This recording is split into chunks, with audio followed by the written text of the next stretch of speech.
Hey everybody, welcome once again to another Low on Health game video review where I go over some of the games I've been playing recently. This particular video I will be covering Rage for the 360 and Warhammer 40k Space Marine, which I'm just going to call Space Marine from now on.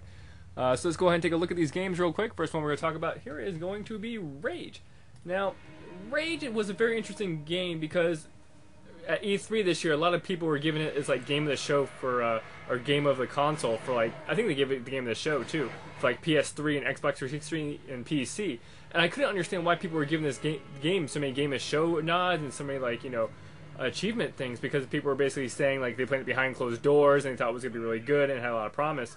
I just thought it was another stupid kind of, you know, game along, not stupid, but just we've seen it all before. In which case, I finally got to the game, I've been playing it, and man, this game really does feel like it has no idea how to make a current gen game. It really goes to show they haven't made a game from Doom 3, which is back in 2004. This really feels like an old 10-year-old game that's trying to be a current gen game. This game has so much potential, it just gets squandered. Granted, it looks good, but to me there's a lot of texture pop in, and it all just kind of seems the same. The soundscape is pretty good, but the overall design of the game, they made a first-person shooter in kind of an open world, but it's still just a straight shooter, quarter. You just drive from point to point and take on quests. There's not really any kind of RPG element to it whatsoever. There's no co-op through the campaign, which a lot of people thought there was going to be co-op through the campaign. The game has like spec ops, like kind of standalone missions that you can do with a friend, just one other person, and you can't do those missions by yourself and get it recorded. Like, you can't play those side missions, those spec op missions, by yourself and get achievements or progress and unlock further levels because it doesn't record the data for whatever reason. It makes no sense.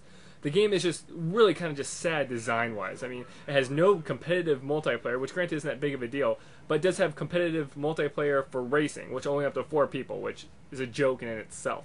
And that's all on a separate disc. I won't even get to the multiple disc things, because apparently Grand Theft Auto 4 and other games can do really good with their engines and stuff, but apparently this game has so much high-res textures that they had to put on so many discs. Whatever. The gameplay itself is just not that great. It's super cumbersome to pick your weapons out. And it just feels so generic and so trying to be current gen, but just not.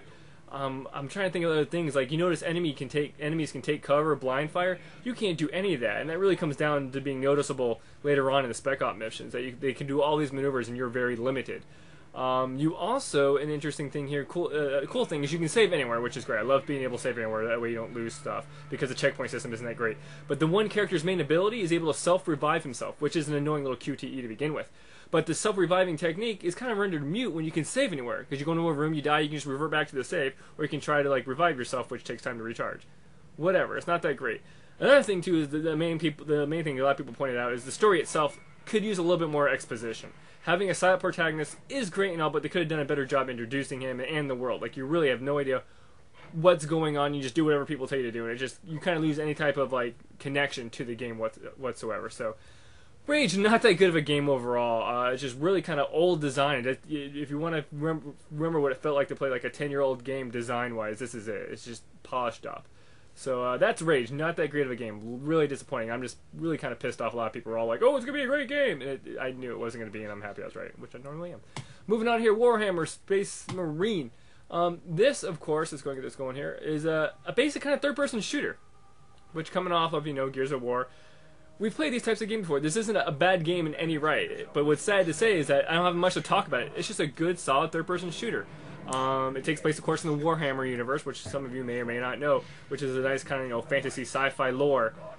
But it's just a good game. Like, it's just really solid. The gameplay's fluid. It has a nice kind of like almost kind of God of War, Devil May Cry, but not as chaotic, not as fast-paced, but just a nice solid story, nice solid campaign. Characters are decent. Story, I believe, in my opinion, does really good with the source material, and it's just a fun, solid game that I can't really harp on whatsoever. It's a fun game.